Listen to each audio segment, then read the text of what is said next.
Now I'm going to tell you an old Hank tale. My favorite one. My Aunt Time used to come up. Now, we live in the mountains, so I don't care what direction you're coming from, you're always coming up. Okay? Family, I don't know more. But when I was little, I had family that come up every year from New York, alright? And it's coming down till they got to the mountains and they're coming up. Now, my Aunt Time lived out in Arizona. She'd come up every year, summer. And we was usually down at my Aunt I's. And that was the only time we got like the Mexican or Spanish rice that I loved. It's the only time we got it. Because she did all this hot, spicy stuff. But she'd gather us up. Everybody had eaten, the dishes were washed, everything put up. And it was about black dark outside. And she'd take us into the dining room there at the steps, foot the steps. And we'd always start out, we're going to be big and brave. We'd go up to the top of the steps and get done with that first little Hank tale, and we'd be sitting at the bottom step like this. But she didn't get around to this one real quick. I asked her for it. I'm the ghost of Mary Abel. And this is a story my Aunt Tyne always told us.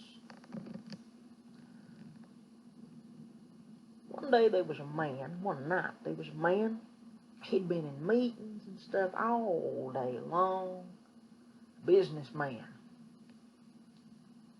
He was going home, but he was late, he was tired. No way I'm going to make it home tonight. I have to find somewhere to stay.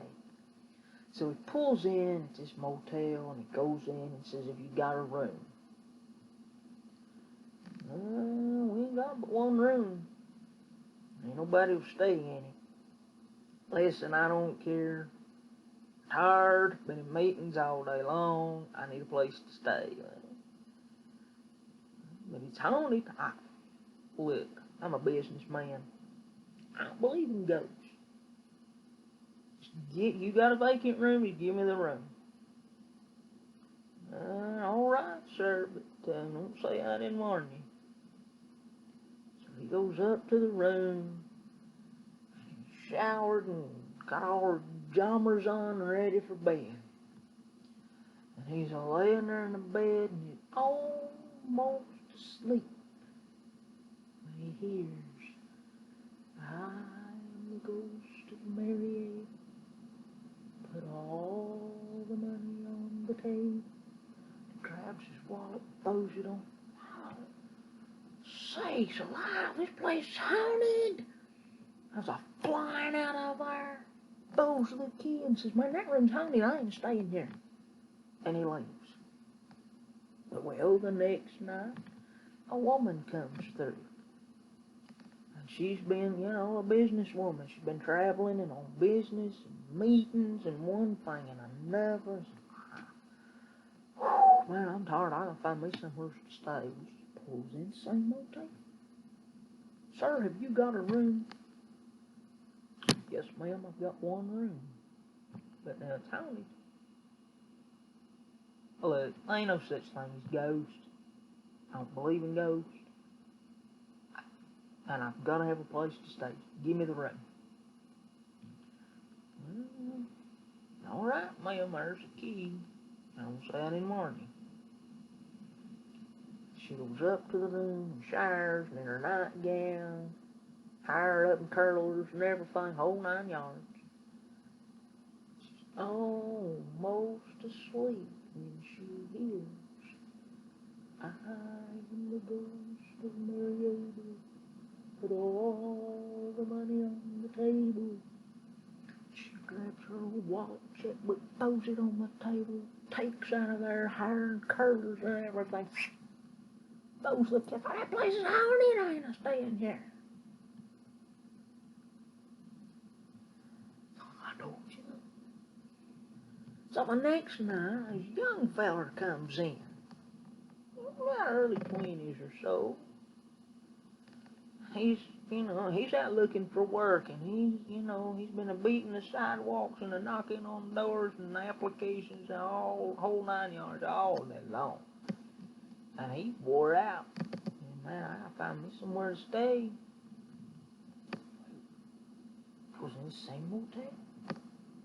Sir, have you got a room? I don't know that I'll let you have it. You awful young. But I expect I'm old enough to take care of myself. Now, sir, if you've got a room, I need a place to stay. That room's haunted. Don't nobody stay in it. Haunted. Who believes in ghosts nowadays? Come on, man, are you crazy? There was a businessman and a businesswoman in here this last couple of nights. Both of them left out of here flying. I can handle it. Let me have a room, please, sir. All right, young man, there's the key. Don't say I didn't warn you. So the young man goes up to the room, showers, pajamas, ready for bed. It was a comfy little bed. He's almost asleep when he hears, I am the ghost of Mary Abel. Put all the money on the table. Takes all the money out of his pants pocket and lays it there on the table. There it is. I'm going to bed. Suit yourself. Lays back down, all nice and comfy. He's almost asleep again when he hears, I am the ghost of Mary Abel. Put all the money on the table. Ah, shucks. Must know I had that dollar stuck in my shoe. So he gets up and he pulls a dollar out of his shoe, ready to stuck down there in his shoe, pulls that dollar out and lays it on the table. Alright, now that's all of it. I'm gonna go into bed, you can do whatever, suit yourself, whatever. Takes him a little bit longer to get back to sleep this time. He's almost asleep again when he hears, I am the ghost of Mary Abel. Put all the money on the table. And that boy sits up and looks around and says, oh yeah? Huh, well I'm a ghost of Davy Crockett. And I put all the money in my pocket. And he grabbed all of his money and that woman's wallet and checkbook and that man's checkbook and goes out the door. And that is the story of I am the ghost of Mary Abel.